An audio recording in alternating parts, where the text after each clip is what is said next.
Empezar a grabar. Vamos a empezar a desarrollar nuestra clase de hoy y después que se vayan uniendo los demás compañeros, ¿sí? Yo tengo preparado para ustedes un videito que es un poquitito largo, pero es súper bueno porque es súper actual del 2021, de una unidad que a nosotros nos está faltando terminar, que serían las carnes de aves, ¿sí?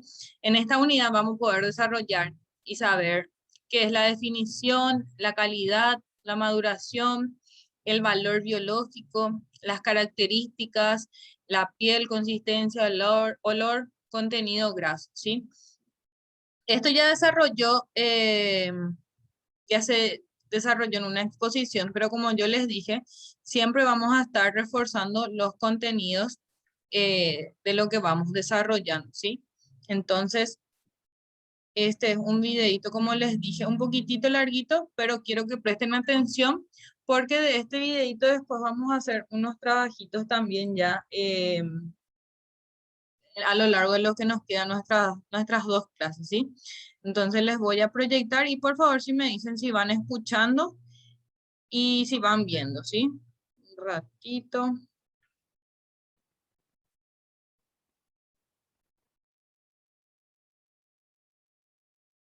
Ahí todos ven. Sí, profe. Súper. Bueno, voy a desactivar yo mi audio y cualquier duda, pues, desarrollamos. O sea, no se preocupen que esto vamos a desarrollar en dos clases, porque como les dije, es un poquitito largo. Y si tienen dudas después, yo voy a cortar el video en un momento dado y ahí vamos viendo si tienen dudas, si quieren acotar algo, ¿sí? Entonces voy a Mañana llegamos al producto final, que es la carne, justamente, pero antes de empezar a hablar cuáles son las aptitudes que tiene que tener esta carne, cómo llegamos justamente de que se transforme el músculo en carne y cuáles son las características de la carne del pollo, estaría bueno hablar un poco de la calidad en general, que es calidad de un producto. Como definición, nosotros encontramos esta, que concordamos que es bastante completa. Serían todas aquellas características deseables para un consumidor que tanto los productores como la industria se enfocan en satisfacerla, ¿sí? Esa característica deseable que busca un consumidor, nosotros como industria lo que hacemos es buscar satisfacerla. Estos atributos que se consideran como de calidad pueden variar según el grupo, la sociedad que estemos hablando, la cultura. Mismo a lo largo del tiempo también se va modificando el concepto de calidad de una cosa. Puede ser de un pollo o de una campera. Vemos que a lo largo del tiempo las características deseables de algo pueden ir modificándose. Y como dijimos al comienzo, no es lo mismo lo que busca como calidad un argentino a un norteamericano o a un japonés. Al momento de comer un pollo, por ejemplo, nosotros los argentinos nos gusta un pollo que sea grande, más peso, de color amarillo, frente a un asiático que prefiere un pollo más chiquito, más pálido. Entonces, la idea es, a través de todo el proceso de producción, buscar satisfacer las necesidades de ese consumidor. Hicimos algunas características que nos parecieron importantes al momento de entender qué sería un producto de calidad. Por ejemplo, la conformación de la canal es algo a tener en cuenta, el tamaño y el peso, como dijimos recién, el color. Nosotros los argentinos nos gustan más amarillentos y otros mercados buscan más pálidos. La inocuidad, que eso no hay duda, cuando preguntamos qué consideras que es calidad, y bueno, que no me produzca enfermedad, eso indica también de que es un atributo deseable por el consumidor. En eso todos los mercados buscan que sea un producto inocuo, saludable también, el sabor, la terneza, la jugosidad, la vida útil, o sea, que sea un producto que tenga larga durabilidad y no se eche a perder en poco tiempo. El aspecto, la aptitud tecnológica, que esto hace referencia a si este producto final, en este caso, que puede ser un pollo entero o una pechuga, puede ser luego manufacturado por otra empresa o por la misma para realizar otro tipo de producto. ¿Se acuerdan que hablamos de los nuggets? O las hamburguesas de pollo, o embutidos. Cuando queremos manufacturar a este producto final, que puede ser una pechuga o una pieza de pollo, tiene que tener determinadas aptitudes esta carne para luego poder ser procesada. La trazabilidad, que quiere decir conocer la historia de ese producto. O sea, cómo fue fabricado, o sea, conocer todo su pasado, cuestión de que si hay algún inconveniente, algún problema de calidad o de inocuidad, poder rastrear dónde se produjo el problema. Bienestar animal, cada vez esto ha ido evolucionando mucho y en el pasado no se le prestaba mucha atención y hoy en el presente somos mucho más conscientes de lo que comemos y en algunas partes del mundo están dispuestos a pagar más por comer un producto que proviene de lugares donde se producen aves que están criados bajo determinadas características que le confieren mayor bienestar. Es una carne que, como decíamos, tiene buena aceptación en general, no hay restricciones religiosas, ni tampoco restricciones desde el tipo de vista de su consumo por problemas de salud. Una carne muy magra, de muy buena digestibilidad y valor biológico, las proteínas. Y el precio, que también es importante para el consumidor, también en eso somos fuertes, en relación a otras carnes, es más económica. Si tenemos que agrupar todas estas características mencionadas en grupos, decimos que las que están pintadas en rojo pertenecerían a la calidad tecnológica. Ahora lo vamos a ver. Las que están en azul, la inocuidad, a este grupo de calidad higiénico-sanitaria. Y la de color verde, que es calidad nutricional. Estas dos que están acá, la aceptación y el precio, no las incluimos en ningún grupo porque nosotros como veterinarios, digamos, no podemos inferir mucho en esto, no podemos interferir mucho en la aceptación por temas religiosos o mismo el tema del precio, no es algo que nosotros podemos modificarlo mucho. Pero todo lo anterior mencionado, sin la inocuidad, sin en la calidad tecnológica y en la calidad nutricional, podemos actuar como profesionales para intentar de mejorarlo. La primera, que era la calidad tecnológica, va a hacer referencia a todas esas características que mencionamos que pueden ser mejoradas logrando actuar en los distintos puntos, en los distintos eslabones de la cadena productiva, desde el pollito bebé hasta el producto final o el subproducto. El aspecto, les puse una definición que habla que sería un aspecto ideal, una calidad A o una conformación ideal, que sería un pollo entero en este caso con una conformación normal, una quilla no prominente, con buen desarrollo de las masas musculares, algo de recubrimiento de grasa subcutánea, que no tenga canutos, a ver si lo puedo marcar. Acuérdense que en este caso las líneas que usamos son de plumaje blanco, porque después en el pelado no queremos que queden canutos negros, y en este caso que se haga bien el pelado, que no queden presencia de canutos. Tampoco que haya cortaduras en la piel, ni tampoco que haya más de un hueso desarticulado, eso no sería deseable. O sea que para que sea una calidad A, tiene que pasar todo esto. Eso es lo deseable. Tenemos que intentar de que todo sea calidad A porque el precio va a ser mejor valuado. Estas son fotos que vimos en la primera parte, pero está bueno repetirlo el concepto para que les quede. Lesión, a ver, habilitamos el chat, Habilitamos el chat. ¿Esta qué es? ¿Una lesión ante-mortem o una lesión post-mortem?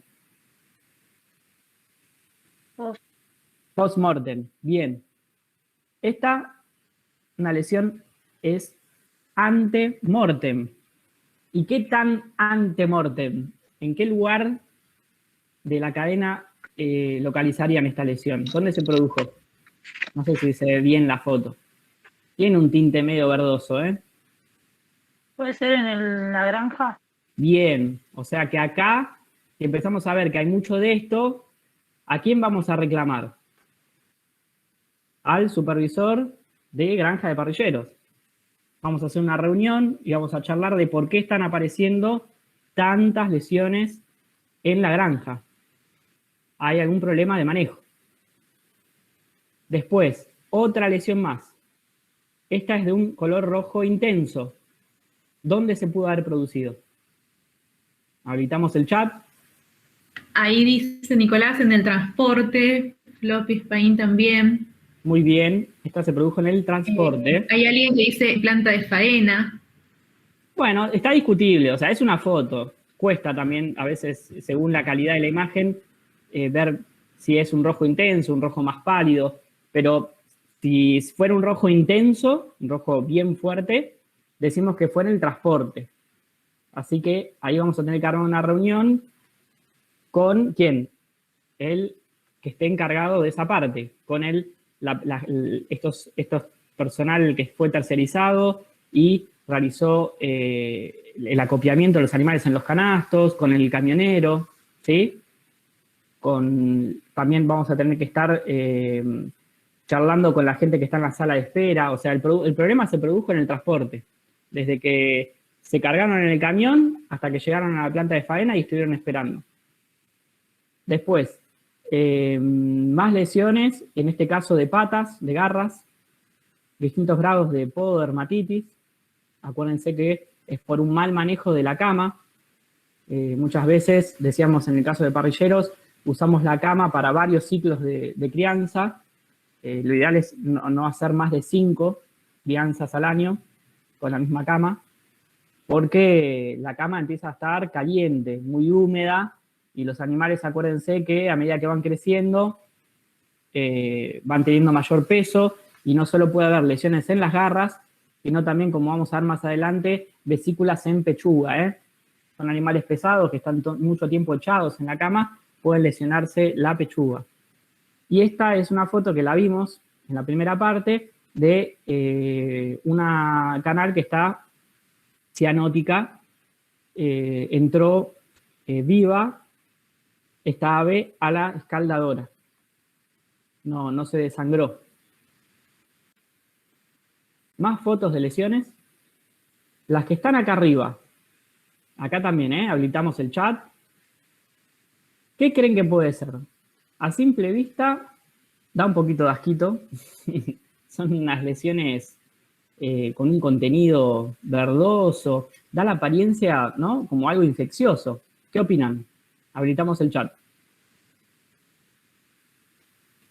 ¿Qué puede ser? ¿Alguien lo sabe? Y tiene aspecto medio como supurativo, ¿no? Acá dice Brenda, dice contenido purulento. Bien. ¿Una infección bacteriana? Algo bacteriano. Tal cual. Pero está bueno mostrar las imágenes para que sepan de que esto puede aparecer en el caso de los pollos que provienen de líneas genéticas de alto crecimiento. No es una lesión infecciosa, partiendo de la base.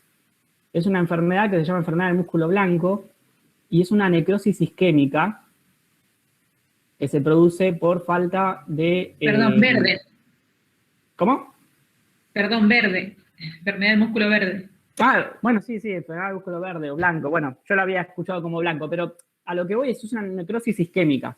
Acá no hay ningún agente infeccioso. Lo que se produjo es una falta de suministro sanguíneo en la profundidad de las masas musculares. ¿Estamos? Entonces, ¿qué es lo que pasó? Al no estar bien irrigado el tejido, se produjo una necrosis isquémica. Y esto sucede mucho en las líneas genéticas de alta tasa de crecimiento. Crecen muy rápido las masas musculares y en algunos casos puede pasar de que en la profundidad no haya un buen aporte sanguíneo y se produzcan estas lesiones de necrosis. Así que se las mostramos para que vean que es una patología que puede aparecer en el caso de las aves. Y no hay ningún agente infeccioso interviniendo en la lesión. Más fotos de hematomas. Acá por la apariencia un color verdoso, medio amarillento, así que, como decían ustedes, seguramente proviene del campo. Y vesículas en pechuga por problemas en la cama, mal manejo de cama. Además, seguramente si revisamos a esta canal, debe tener lesiones en las garras o dermatitis. Más lesiones, para que vean fotos. ¿Sí? Esto afecta a la calidad del producto, no es algo deseable por el consumidor. Y como me había preguntado un compañero a la mañana, digamos, más temprano, son partes que se pueden seccionar y si el resto que está todo perfecto, comercializar. ¿Ven? Acá la misma tablita que muestra cómo con el transcurso de las horas la coloración del hematoma va a ir variando. Y vamos a hacer un parate, por eso les hice hacer el recreo en realidad, porque es un tema un poco más tedioso que es el de la insensibilización y lo tenemos que entender. Nosotros como veterinarios tenemos que velar por el bienestar animal y esta parte que es la de la insensibilización es muy importante para lograr una inconsciencia del animal y que luego, al momento de su sacrificio, no sienta dolor ni angustia, ¿sí? La insensibilización, decíamos que acá en Argentina es de forma eléctrica, así que va a haber un pasaje de corriente eléctrica por el ave y la cantidad de pasaje de corriente eléctrica va a variar según el peso del ave, según la velocidad de la noria.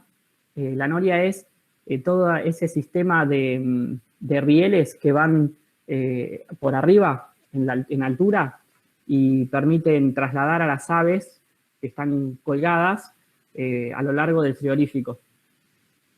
Después también alguna bibliografía habla relacionado al sexo, el temperamento, que eso puede modificar la cantidad de corriente que hay que pasar, pero yo no me iría tanto con eso. Vamos a hablar principalmente que puede variar en función del peso y de la velocidad. Entonces, nosotros ya estando en el frigorífico sabemos lo que vamos a recibir. Tenemos una comunicación fluida con la granja de parrilleros, sabemos cuántas aves van a venir, sabemos el peso promedio de ese lote. Entonces, tenemos que calibrar todos los equipos en función de eso. ¿Qué consideraciones vamos a tener que adoptar? Bueno, tener en cuenta estos parámetros, la intensidad de la corriente, que se mide en ampere o miliampere, la tensión o fuerza de la corriente, que se mide en volts, la frecuencia, que se mide en hertz, y el tiempo de exposición, que sería el tiempo que va a estar el ave sometida a la corriente eléctrica, medida en segundos. Les presento la ley de Ohm. Estoy seguro que me deben estar odiando en este momento. Es una ley que vimos por allá en los primeros años de la carrera, en biofísica. ¿Qué es importante entender de esta ley? Habla de la intensidad, el voltaje y la resistencia. Entonces, nosotros al momento de insensibilizar a un animal, tenemos que tener en cuenta la ley de Ohm, que habla de que la intensidad es igual a los volts sobre la resistencia. ¿Está bien? Quedémonos con esa fórmula. Nosotros sabemos que para lograr la inconsciencia del animal, para lograr la inconsciencia del animal, esta misma la vamos a lograr gracias a la cantidad de corriente que pasa por su cuerpo. Decíamos que la medíamos en miliampere o ampere. No la vamos a lograr por la fuerza con la que pasa esta corriente. Les voy a poner un ejemplo para que se entienda un poco mejor. Vamos a suponer que no estamos en cuarentena o se abre la cuarentena. El domingo vamos todos para la cancha a ver Independiente Racing. Entonces, llegamos a la cancha y vamos entrando uno por uno adentro del estadio. La cantidad de gente que entra por unidad de tiempo al estadio, eso sería la intensidad. O sea, es la cantidad de electrones que pasan por unidad de tiempo. ¿Se entiende? Esa es la intensidad. Cantidad de personas, cantidad de electrones que pasan por unidad de tiempo. Ahora, la tensión o fuerza de la corriente, que se medía en volts, sería la velocidad con la que entra la gente al estadio. O sea, ¿cómo entramos todos al estadio? Caminando, corriendo. Eso es la fuerza de la corriente. Y el ave, decíamos que vamos a lograr su inconsciencia gracias a la cantidad de electrones que circulan. O sea, gracias a la intensidad. ¿Se entiende? ¿O lo repito? ¿Estamos bien? ¿Me van siguiendo? Entonces, entre menos fuerza o voltaje, entre menos velocidad utilicemos para aturdir al pollo, mejor. Menor daño se causará al mismo. ¿Estamos? Nosotros tenemos que lograr una intensidad dada con el menor voltaje posible y debemos reducir la resistencia al máximo.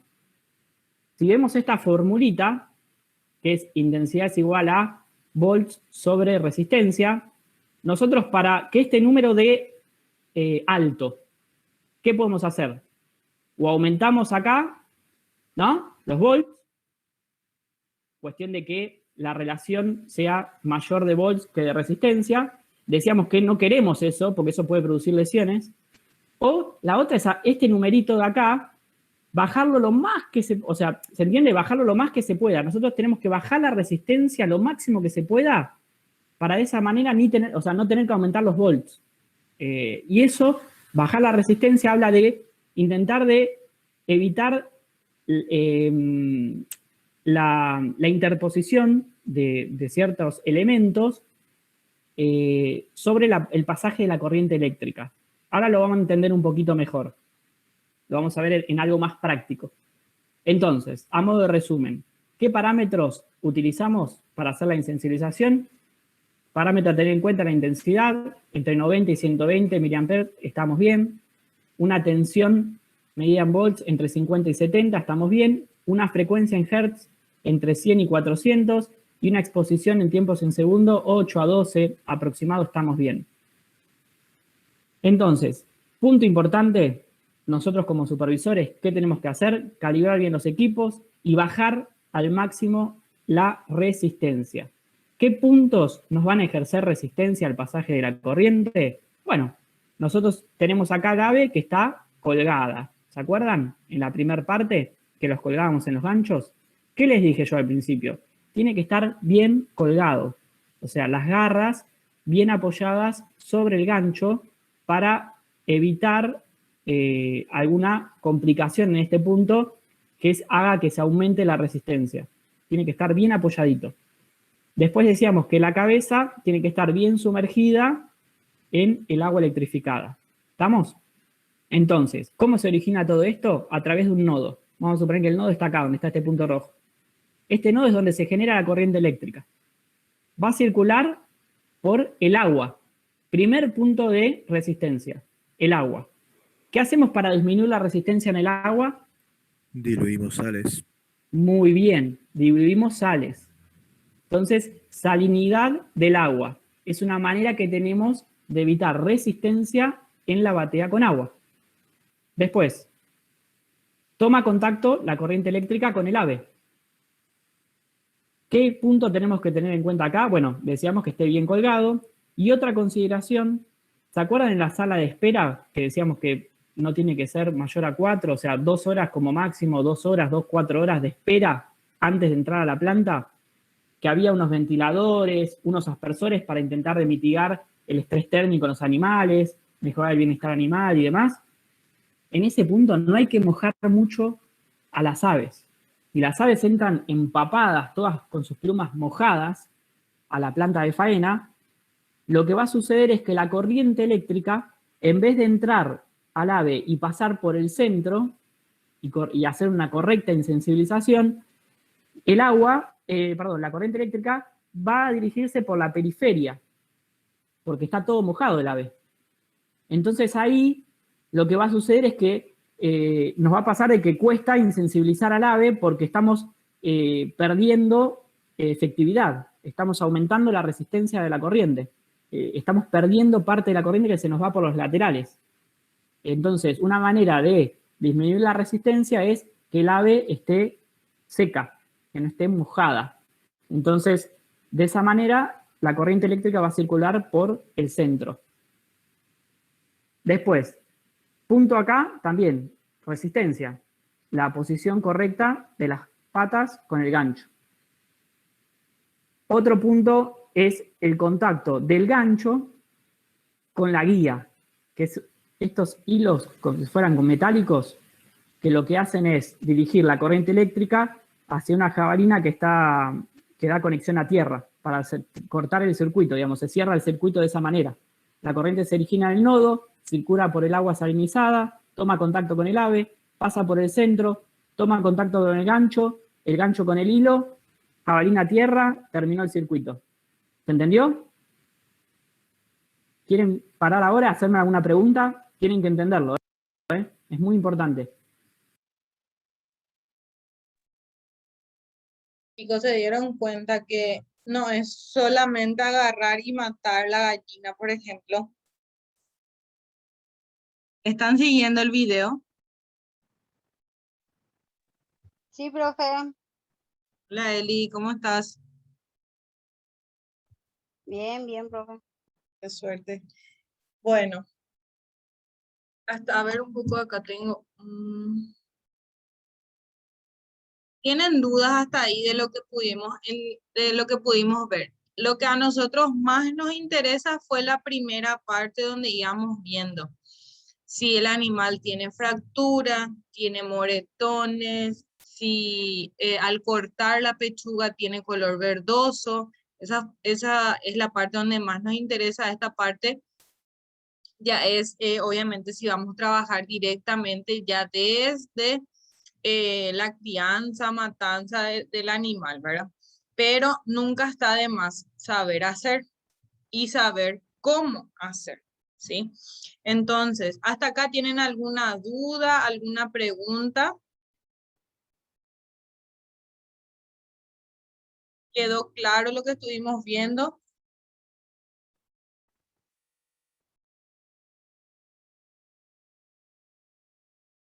Iván, Eli, Blanca. Yo no tengo dudas, profe.